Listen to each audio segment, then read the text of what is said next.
Welcome back to another episode of the Photorec.tv gift guide for 2017. In this one, I want to talk about high-end gear that's going to deliver the results you need.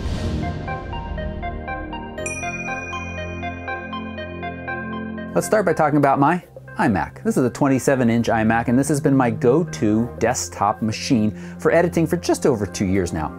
This is the 4 GHz i7. Now, I bought it with a minimal amount of RAM and installed aftermarket RAM, which is very easy and saved several $100s. Internally, I have just the 500 GB SSD, and that's just really storage for my programs and the apps that are running. All of my photos and videos are stored on an external device that we'll get to in just a minute. Now, my main reason for picking up this iMac, and you're going to hear this echoed multiple times with these products I'm just about to talk about, is that I wanted something that was just going to work right out of the box, along with a big, beautiful monitor. And this system does just that. It easily handles 4K editing and photo developing, and it's done it very well. And you know what? I've never even actually had to calibrate this monitor. It just looks that good. Now, when I travel, I take a 15-inch MacBook with me, and this one's from late 2013. Now, this isn't on my gift guide, but I want to mention 15 inches versus 13 inches. This MacBook continues to perform really well, and again, it's handled my photo and video editing, including 4K video editing, though that's pushing it a bit. But I'm currently testing the latest 13-inch MacBook Pro with Touch Bar. I'm curious to work with the 13-inch versus the 15. See, what usually happens when I travel, I pack my camera bag. It feels heavy but doable, and then I slide that 15-inch MacBook in there along with the power cord, and suddenly I have a significantly increased the weight of the bag.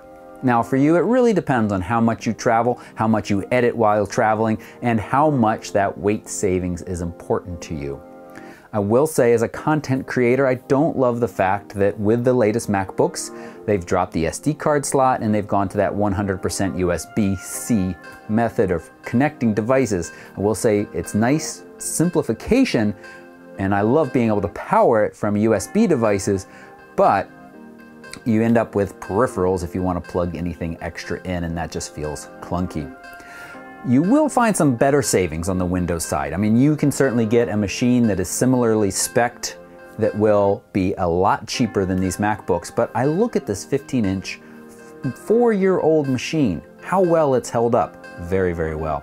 And as a professional, I want to spend a minimal amount of time messing with my machine, and these Macs in general have just continued to perform flawlessly for me. Now let's talk about a beautiful monitor. This is the BenQ SW271 4K UHD monitor. It is perfect for those laptop users looking for a larger monitor for editing at home, or PC users that want the best desktop monitor for their desktop machine. The SW271 is engineered for Adobe RGB color management, highly accurate, high dynamic range visualization, which supports HDR content from cameras like the GH5 and the Sony a7R III. Again, I found this monitor to be beautiful right out of the box. It comes with this nice detachable shade hood, a puck controller for easy access to switching modes, and USB-C display connectivity, which makes it very easy with the new MacBooks, as well as HDMI and a DisplayPort connection too. You've got 2 additional USB ports and an SD card reader, so it offers some nice connectivity there. And it flips to a portrait orientation. However, at $1,100, it's not cheap, but all of these features add up to a professional level monitor ready to give you some of the best performance I've seen for us mere mortals. I've now only actually been using it for about a few weeks, but I found the color to be excellent. Even across the range, I have absolutely no complaints about this monitor and would highly recommend it. The last item on my list, the LaCie 6SPIG Thunderbolt drive. Now, it might be one of the most expensive pieces of gear on my desk, but it is also one of the most critical.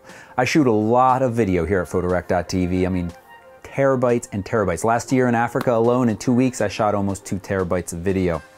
So for years, I've cobbled together different drives, different backup systems, and I've honestly lost some sleep and lost some footage juggling these various systems. And that's why I love the LaCie 6SPIG. It is big enough to hold years worth of content, and it's fast enough to work off of. It's actually blazing fast when connected to Thunderbolt 3. You can edit 4K.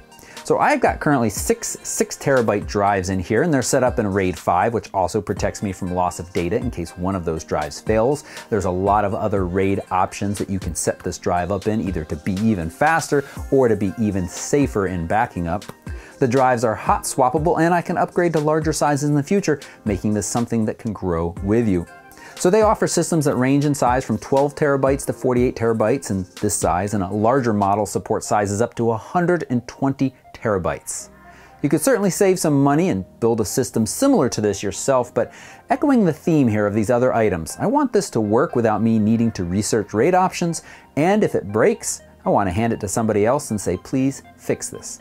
I can happily say I've not had to have this drive handed over to anybody. It's been sitting on my shelf for about 6 months and it has worked flawlessly. I've got an older LaCie 6TB that's been my main working drive up until using this one just about 2 years now, and that has also performed really well.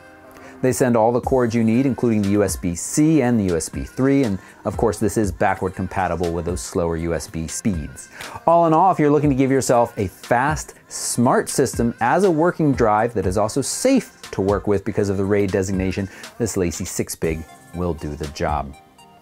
There you got it. These are a few high-end products that might not be the most budget-friendly, but provide exceptional value. I thanks so much for watching, and leave your highest budget wish list item down in the comments. Thanks. Bye-bye.